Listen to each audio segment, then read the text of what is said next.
Hello, and welcome back to the Untitled Project podcast. It has been some time, but we've finally got some time to get back together And we have also switched our services over, so we're no longer on SoundCloud. Well, we're not. I'm going to let him take care of this one because I don't know. He does all that stuff for me. We're on a service called Libsyn? I guess you would call it. Yeah. Anyways, sure. The link's on our Twitter and everything like that. Yeah. And it's in, we're also on iTunes still, everything like that, though. Just the main service is switched over, which is I find these guys a lot better anyway. So cool. Not sponsored at all. If they want to, they can. But they totally can. They totally can. Like, but good service so far. Please sponsor us. With it. Yeah. Please. We're desperate. No. We need help. I haven't eaten in 2 weeks. So yeah, what we're gonna talk about today, Brian? We put a poll out there not too long ago of today. Well, I guess it's today. About some things that people would like to hear us talk about, and one of the hottest topics was Chester Bennington. Everybody knows basically what happened the last couple weeks with him, and the connection between him and Chris Cornell. So we're just gonna talk a little bit about Linkin Park and Chester Bennington and suicide awareness and mental health awareness, and the fact that it is a sickness and a disease, and that it's not something to be taken lightly. Yeah, a lot of people they get angry at people that take their lives and things like that too. The worst thing, I don't get angry though. I know what I get. I feel upset and sad. I feel very sad, especially because I'm a parent. I got quite a bunch of kids, and I didn't know that Chester Bennington had 6 kids. Yeah. Like, for me, like, I can't fathom the idea of leaving my children behind like that. So I feel terrible for those kids because now they're growing up without a father, right? And the entire time they grow up, they're going to think, was it because of us, right? And that's a terrible feeling to have. So I feel... And he did it just like a lot of people, a lot of people lately that have been committing suicide, like celebrity-wise. Like Robin Williams, and they all hung themselves too. Yeah, the only difference I think between Robin Williams and the other ones is Robin Williams actually cut his wrist too. Oh, did he? Yeah, he wanted to make sure. But the connection though I find with like him, Chris Cornell, and Chester is the fact that they both did it when they knew that they were going to be alone. Yeah. And nobody but a housemaid was around. Well, besides Chris Cornell, he knew someone was going to come check his room. So. But he did that because he wanted to get found. Yeah. Yeah. But he didn't do anything where somebody was going to interrupt him in the middle of doing it, basically. Yeah. Same when Chester knew. He had one of the band members coming to his house that morning to pick him up. Yeah. Because it was actually a big day for them. Yeah. They were supposed to do a photo shoot. They released a music video that day. Yeah, and the kids just have a new album come out, right? Yeah. So. Yeah. Which is, I listened to a few tracks and it's pretty good so far. I listened to a few on the radio. I haven't gotten the whole album yet, but I'm gonna like it anyways. It's the Linkin One More Park. Light song is I love that song. Yeah, I love Linkin Park. I've always loved Linkin Park. Yeah, Everybody rips Linkin Park, and the reason why a lot of people rip Linkin Park is because they attach themselves to Transformers. So people like ripping the Transformers movies, but that What I've Done song, I absolutely love that song. A good It's probably song. one of my favorite Linkin Park songs of all time. But I don't know. Like I said, I feel more sad about people that do this kind of stuff. Absolutely. Just because like I've been through a lot in my life. Yes, you have. And I still go through a lot. Yes, you do. You do. And it really takes a toll on your whole mental health and your whole state like that. I'm gonna say I'm a little fortunate though when it comes to my mental health. I don't get like that kind of thoughts. Yeah, like it. Everybody's different. Everyone is different. Yeah. Everybody's different. But the thing is, you should know the signs of things. Like everyone reacts a different way. Like obviously, there's people that have the suicidal thoughts. Mm-hmm. I never had suicidal thoughts though. Like I'm just gonna throw that out there. I more or less was just in a very you get into a very dark place that you just don't want to do anything. You're very unmotivated. It's depression. Yeah. And you just you don't want to move. You just want to lay in bed. You just don't want to eat. You don't want to talk to anybody. Yeah, and you don't get upset the fact that you're not eating and you're not talking to people. Yeah. It's now your normal thing. Yeah. When you see that, the things that you need daily being removed from somebody's life like that, and they're not upset that it's being removed from that, that's a big red flag that there's something more going on. Yeah. And well, a lot of things for me is I never showed it on the outside. So for other people around me, they never knew what was going on in my head But Yeah. realistically, when I Yeah. was with her and around people, I just wanted to be home and alone Yeah. because I felt that was just the best thing for me, and I felt safest place you I could felt be. safe. Yeah. That kind of thing. Yeah.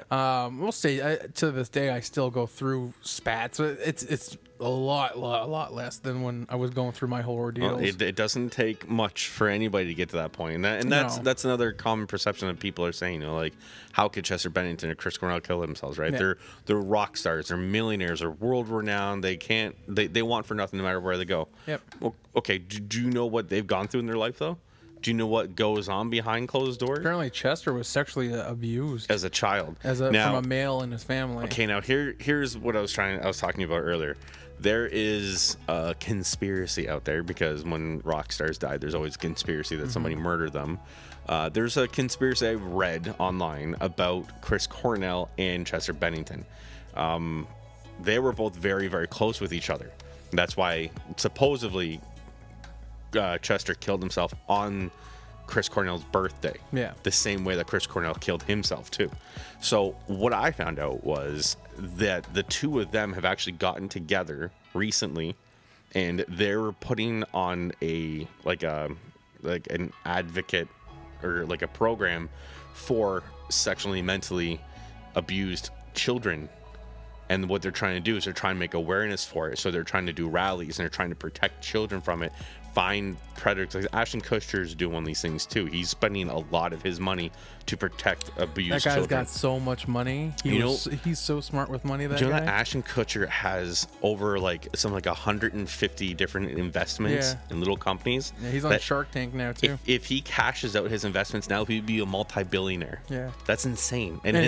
his stock's still growing. Anyways, go back to this. So apparently what happened is, from what I read, is Chris Cornell and Chester Bennington both got together and they're starting to make whatever it was that they're making, and they're going huge with it. They found like this child ring of either trafficking or whatever, and they're trying to exploit them.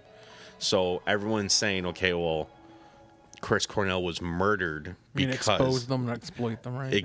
What did I say You backwards? said exploit, not you mean expose them. Yeah, Yeah, sorry. So they were planning on working on exposing this group or whatever it is that they found. And some people are speculating that because they found out about this is why Chris Cornell was murdered. And then kind of like supposed to be a scare tactic to Chester, saying, you know, look what happened to him, don't do it again. So they're trying to say that it looked like he was staged to be suicide, even though it wasn't suicide. But I don't think so. at the end of the day, it looks like it was just it was both poor those mental guys. health. Both those guys battled drugs and battled alcohol throughout their whole life. Chris Cornell especially, he had a really bad. So apparently Chester was huge into the drugs and alcohol, Really, and he I actually believe him being into it. one Yeah. of the more recent interviews, like it was like I think they said it was his last interview before he died or something like that. This was like a month ago or something like that, like his last official one. He said he had a lot of signs, and actually one of the things he said in the video was that he always goes back to a dark place and he sees it and he gets himself back into using again and doing those kind of things. But I believe he said something that like it doesn't affect his like family or so like that kind of thing, but it affects him inside. Let's listen to his lyrics, right? Well, that's another thing. They were asking. There was another interview I saw, and they were asking him about "Heavy," the new song. Yeah. And the first line of the song, "I don't like my mind right now." Like he kept going on about that He's line. telling everybody right now. Yeah. Like nobody. he kept going on about that line about I don't like my mind. You know, he goes, that's what I felt when I literally what I felt when I was writing that. Like I just didn't like where my mind was and how I felt.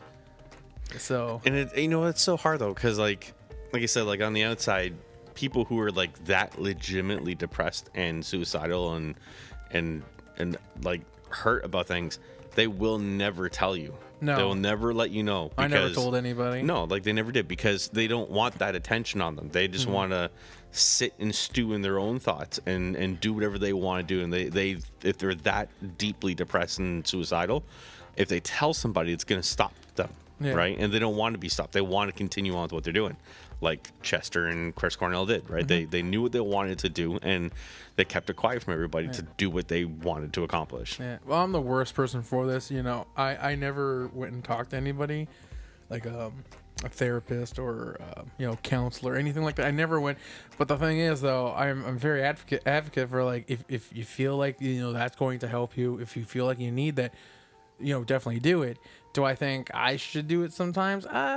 Sometimes you wish you had someone to talk to, kind of thing. But I like to. I don't know, me. I'm kind of I bug people around me, and I put them as my crutch to lean on, kind of thing. And Well, it's good to have that, though. It's good to have a person you can talk to about. Like, even me, like, me growing up, I didn't really go through any massive, significant trauma. Like, not like I was never abused or anything like that growing up.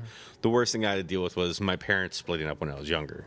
And that took a toll on me because we had, like, the perfect life growing up, mother, father, sister, son. That was it, right? There's just the four of us.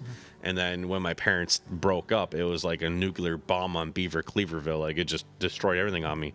So I was going in and out of depression, and like when my parents split up, my sister and I split up too.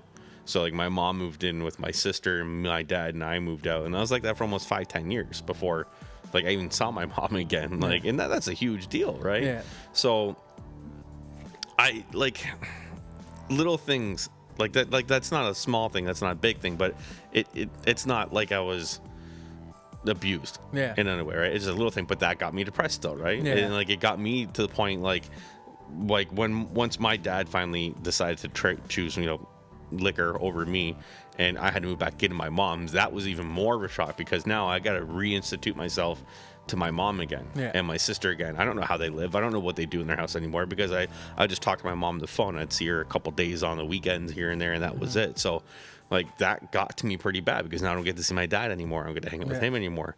And like it got to me. And the good thing that got me out of all these ruts is when all that was going on, like my grandparents passed away, my girlfriend dumped me, and it's a high school thing. I dated a girl from like grade 9 on, and then we broke up like in grade 11. So I was like, it's the end of the world if you break up with your girlfriend in high school. So I sat in my room and I did nothing for weeks. I lost like 30 pounds and just I wouldn't talk to anybody. And then I had a couple friends I knew of in school, and they weren't really that close with me. They just knew of me from school, the mopey kid walking around everywhere. And then they just came to my house one day and literally dragged me out of my room, and they sat me down and they talked to me. That's all it was. They just talked. And so we don't want to drag you out. We don't want to pull you anywhere. We don't want to make you do anything you want to do. But what'd you do today? How was your day? How are you doing? Do you want something to eat? Like just general stuff to reinstitute me back into an everyday routine of what I was. And then because of that, it allowed me to open up myself to everybody else and allowed me to tell them why I was upset and what was bothering me and everything else. And that, in sense, for me, came to be my therapy. And I overcame everything. Now I'm an open book. Like now, everything's water under the bridge for this guy. See, and that's another thing too. Like just from like listening to your story and hearing and talking about it, everyone deals with things in a different way. Exactly. So something small to you might not be small to that person. Exactly. Like, say I had a pet bird, and I loved that bird. I loved it so, and then he died. That could affect me emotionally and really tear me apart inside. And if someone's like, "Oh, it's just a bird, get over it." You know what though? To you, it's just a bird. To you, it's that. Exactly. But to me, that was my best friend. That's I loved that bird. So it's and I'm not saying I had a bird and that died and it caused depression. I'm just saying though, like everyone has a story and everyone affects someone different. Like it affects them differently. And that's the point we're trying to get across here. Like, don't like you said earlier. Like, people call people who commit suicide cowards or like they're losers, or basically for you should have toughed it out, blah blah blah. You don't know what that person's gone through. You don't know what things affect them. Calling anyone saying that they committed suicide that they're a coward, I gotta say that's not being a coward. No, that's honestly one of the most hardest thing you could possibly do in your life. That's a hard. Honestly, I can't think of anything. It's like I can't even explain. Like it's just to a fact that you literally in your head believe that this world, everyone around you, people that love you, that they'll be better off without you. Wife, children, like, that's parents. not a selfish feeling. That's more of a less like a selfless feeling. you know? Yeah. Like, Yeah, like because they feel that they're deprived, they're bringing everybody else down. yeah. So if they kill themselves, that they're gonna better everybody else around them. Yeah. Because in their mind, they're thinking, I'm so depressed and everything, and Yeah. the world's so against me. Like- I'm going to bring my family down. I'm going to Yeah. bring my kids down. I'm going to bring my wife down. Yeah. So I'm going to do the best thing for them and get rid of myself. Yeah, exactly. It's not like a selfish act. It's more or less people are, they want to better people's lives around them. They think that they're bringing them down and dragging them to the the dirt, and that's not the case. It's the fact that they're not selfish. They're trying to look out for other people that they think they're affecting in their lives, and they don't want to see them in pain for like who they are, or if they're embarrassed by them or anything like that. Yeah. So it affects people differently. Like for my instance, like I grew up with my stepdad since I was really, really young. I was never sexually abused, by the way. Just put that out there. I was really, really young, but like he was my father to me. I call my stepdad dad. Yeah. Like So I still do. like that's who he was. Like I called him by name just because like him and my mom were friends for a long time. Yeah. And So then you grew up knowing him as that. Yeah. Then they got married. So, but he was always my dad. Like I always felt that way. Yeah. Like him being around. So, when I think he was diagnosed when I was 16. He had got diagnosed with lung cancer. Never smoked a day in his life. He just, the doctor kept telling him it was acid reflux, and it ended up being more than acid reflux when he started coughing up blood. Yeah, I'd say so. And it was lung cancer. They found it very late, and too late. it wasn't a lot of good things. But then they always tell you, oh, it's good signs. Well, why he's doing so much better? You're doing this. And then all of a sudden, trying to be positive. Yeah. Well, no, they at one point, like it was at Christmas time, and we were going away on vacation because we figured this was gonna be like his last vacation kind of thing. Yeah. And everything like that. So the doctor's like, it looks really good. It's shrunk. Everything's great. Yeah. It's Then good. we get back in January. It's gotten worse. It's aggressive. Wow. And a week or two after his birthday, he died. Wow. It was like in January, and like it hits really hard. Yeah. Like then I still like the night I got the call because I actually wasn't home. Yeah. I was a teenager and I was out. I was 17. Wow. So I was out being a teenager, and I got the call early morning, and actually my best friend picked up my phone because I was passed out on like sleeping. He picked up my phone and he was freaking out. Yeah. This guy was always like this. My best friend. He's always around me. He still is. He knew him too, just as well as Oh you. yeah. Everyone loved my stepdad. He was that kind of guy, and he got and it replays in your mind always. Yeah. Always. Yeah, I can imagine. Like he was freaking out because he was upset. Oh yeah, of course. He knew I was upset. We rushed to the hospital. We all met there, and the hospital wouldn't let us in. He actually broke into the hospital. I did that with my friend once. Did you? A friend of mine was 16 years old and had a heart attack, and he got put in ICU, and we tried to get in to see him, and they wouldn't let us. So we broke open the door to ICU to run in the room. And the second we got in the room, me and my buddy, we both got tackled by security, and they handcuffed us and pulled us out. And we're holding on to the door, screaming, "We love you! Yeah, we love you!" We got they let us go because they Yeah. knew it was an emotional situation, so we didn't get charged arrest or Well, anything. But he just kind of did it like sketchy wise. Him and my other friend, they ran into the hospital, and I guess the security guard was like walking behind them trying to catch them, and they come to the side door that are locked, and they let us in, and then we're just like, we have to get in, and everything like that, and just keep replaying. So I lost him like at 17. It was my last year in high school. I was turning 18 in March. Yeah. And it was a really hard time. You wish they were there to see you graduate. Like he was there my whole life. Yeah. And everything like that. So, it's a really hard situation. And then a year and a half later, my mother passed, and we still don't know what happened with her. We never had an autopsy done or anything like that, but it was very instant. It was a 24-hour thing. Just got sick, went to the hospital. Now Wasn't even sick. She just all of a sudden, like it was just like a light switch, and she was out of it. Wow.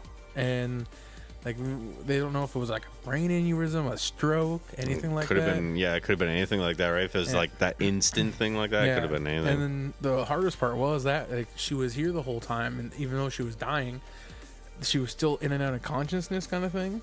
So if I don't know if there's a law everywhere, but in Ontario here in Canada, if they say no, they don't want to go, the ambulance cannot take them. The only time the ambulance can take them is if it's the third time they've been called and the person's still refusing to go. I didn't know that. Yeah. Oh, I lived it. So whatever happened to your mom at your home. And then finally at the third time they took her, even though she was saying, like, she was just like, oh, like very like out of it. Yeah. Disorientating. Yeah. And it was the same paramedics all day that we were calling. They were coming in, and we were pleading with them to take her, and they're like, we can't. Like, it's against the law. If she can willingly speak to you, then yeah. That's awesome. I don't like stuff like that. So after that, I kind of just fell into a darker hole kind of thing, and and I see why. Yeah, and then it just like things just I find happen to me. Yeah. And like a year after that, my grandfather passed, and I was close to my grandfather. Yeah. And like it was all within like a 3-year gap of each other. And my grandfather passed away. He lived with me and my whole family growing up, and the reason why he moved out is because my parents split up. Like when he passed away, I have his name tattooed on my back. I don't have anybody's. That's why I got poker chips. You see, right? Yeah. We always have that. Like, not say I didn't love my other grandparents, but this one lived with me, so he raised me just as much as my parents did. So. Yeah. So he's a wee Scottish guy. Yeah, see, I got tattoos. I got poker chips on the back of my arm because my grandfather was a gambler. Yeah. And I have actually like a cross with angel wings. Well, dirty, grungy angel wings with my stepdad's last name. I've got my family heritage crest. We're Scottish, so I got my Scottish crest tattooed on my back with his name underneath it. Yeah. So I still don't have anything for my mom, but I'm working on it. I have a tattoo of a heart on my foot from my mom. My mom didn't pass away. She's my mom. So I got her tattooed on my foot. She's a pain in my ass, so I figured if I put it on my foot, it's the most painful spot I could get tattooed. So it makes sense. But anyways, like I said, everyone deals with it a different way. Like, obviously, mine was a completely unrelated story than Brian's. Yeah. But it still affect us pretty much the same. Exactly, right? I didn't lose any parents, especially at the most impressionable age in adolescence life, like you did. And especially so close after each other too, right? 100% understand how you could have gotten depressed or suicidal, Brian, that thing.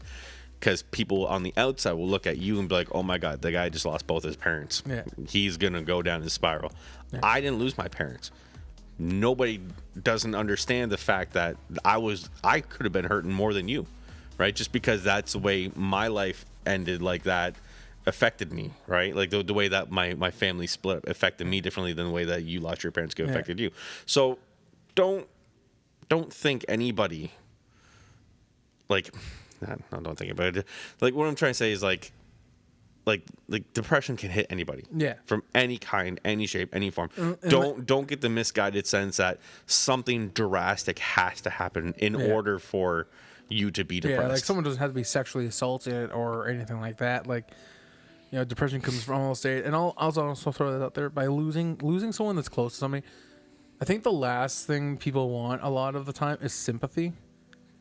So, like, for me, I hated someone feeling sorry for me, and that's a hard thing that made to get through. Just like it just in my mind, I was just like, and still to this day, it gets hard to talk about.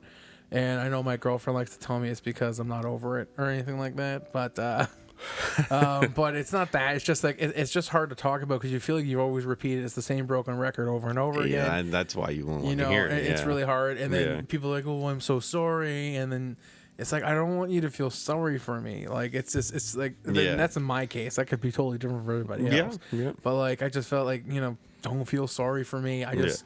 I just want to live my life now. What's done is done. It's in the past. And that's another point I want to make. There's always a tomorrow. Yeah. Right? There's if this could reach anyone that has depression and suffering, always, always, always, what I always did in the back of my head is things will get better. And I don't know how, I don't know how I did it, but like, I feel like I pulled myself out of a depression. Like I said to myself, like, I have to go, I have to move, I have to, Yeah. I have to focus, I have to get out. You have to will yourself to do it. You really do. And I did have like my best friend. He at the beginning of it all too. He'd come over and he's like, okay, you're getting out of bed. You're getting out of bed. So like I owe a lot to that, like to him for that kind of thing. Same thing with my best friend too. I had two of them that would pull me from my bed and just sit me down and just talk about everyday stuff. Yeah. They didn't bring up the subject of, my grandparents passed away, my parents splitting up, and my girlfriend dumping me and all that jazz. They just, what's for dinner today? What's on TV? They pulled me out of bed so I wouldn't be sitting in my bed, sleeping, lounging around. Everything I would be doing in my bedroom, like watching TV or playing video games when I was in that depressed state. Yeah. They made me do it with them. Yeah. And slowly but surely, I started telling myself, I'm like, okay, you know what? I'm up here anyways. Let's get a drink. Let's go outside. Let's go this. Tomorrow's a new day. Yeah. Tomorrow's another day. Today sucked. Tomorrow will be a better day. Or let's just worry about tomorrow when tomorrow happens. Yeah. Well, to hit on that fact too is the people that are going to be there to do that for you, I find those are your true friends. Yeah. And don't be afraid that you're going to lose friends or that you've lost friends over this. Because I'll tell you, I've lost a lot of friends because of depression. Mm-hmm. And Me too. obviously those aren't the ones that were very true to you. Like it's when you find a true friend, you know that because you can not talk to that person for a week, but you go right back to the same conversation or the same things that you can relate to and talk to and have that bond. One of the two friends that brought me on my depression, I don't really see her that often. We're always in contact with each other one way or another, and when we see each other in the street, it's always like a drop the bags in slow motion, run towards each other.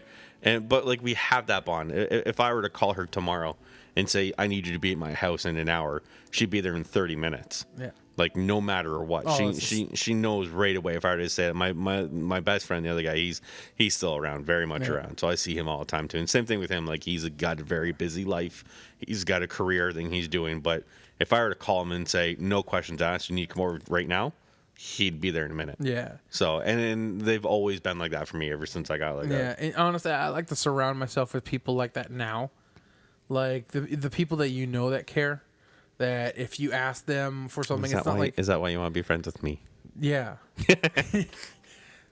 True fact, though, me and Brian became friends because of a business thing, so... In real life. You're welcome. You're welcome. Hey, you're welcome. Hey, no, I gave you the business opportunity. You're welcome.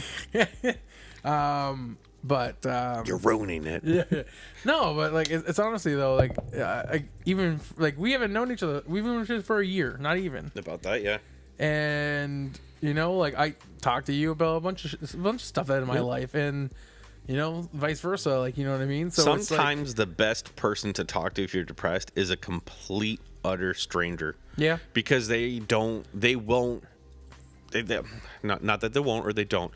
They don't know who you are. Yeah. They don't know what you've gone through, what you've been through.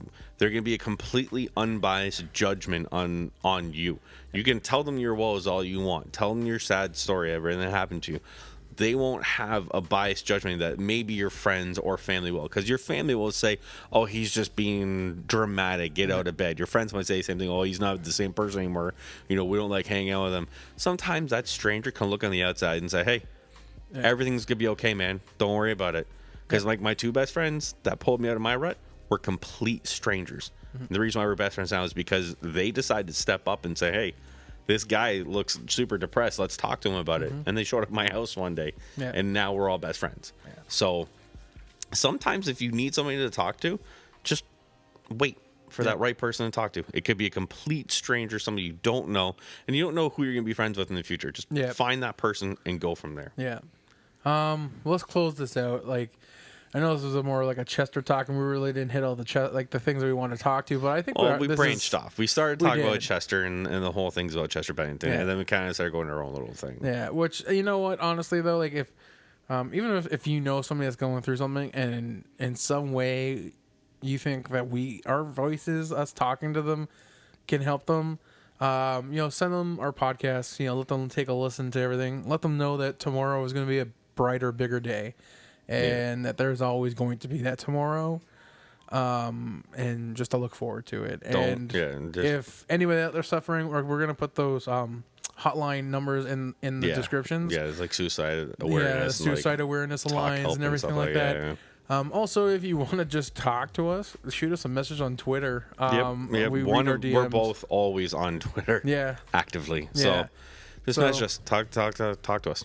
I've always lent an ear to anybody who needs it. Yeah, we read the DMs. So go ahead and shoot us a message if you're going through something you need someone to talk to. I will message you back. So will Brian. Yeah. And we'll try our best to help you out. And like you said, there's always another day. Yep. There's always a tomorrow. It's always a brighter day. Don't let yourself get in that rut. Like, don't let whatever it is that's bringing you down win. Yeah. If it keeps bringing you down and you keep getting down, like, it's winning. Don't let it win. Yeah. You are stronger than that. Yep. Everybody has the ability to be stronger than that. Yeah. Just keep telling yourself, tomorrow will be a better day. There's always tomorrow. And a note to the people that think that it's a selfish act and everything, try to put yourself in people's shoes before you say stuff like that. Because I don't think it's a selfish act. I think it's a selfless act. And I think the more people recognize that, the more they'll sympathize with people. Yeah. So let's just leave it at this, though. And like I said, if you guys want to message us, you can send us a message if you need help or if we can help you in any sort. Like I said, any talking to anybody is always better than talking to nobody. So, for those of you who are still deeply hurt about Chester Bennington and Chris Cornell, because I've actually read a lot of reports of people committing. Hit me hard. I heard reports of people actually committing suicide. Oh, okay. I'm not doing that. Because they're so upset. People did that with Kurt Cobain. Exactly, right? Like it's in that, and that's this the is thing. More like these are like the Kurt Cobains of our time. And that's what I'm talking about, though. Like, depression can hit anybody from any way. Yeah. Chester Bennington, these people may never have met Chester Bennington a day in their life. Yeah. But now they'll never hear a song from Chester Bennington new again. That's the whole thing, though. Like, when I was growing up, I wasn't a huge Linkin Park fan. I grew into listening to Linkin Park again, more and more. From day one. When they first came out, though, I was in grade 9. So your baby. Yeah. No, their first album came out in 2000. Yeah. I was in grade 6.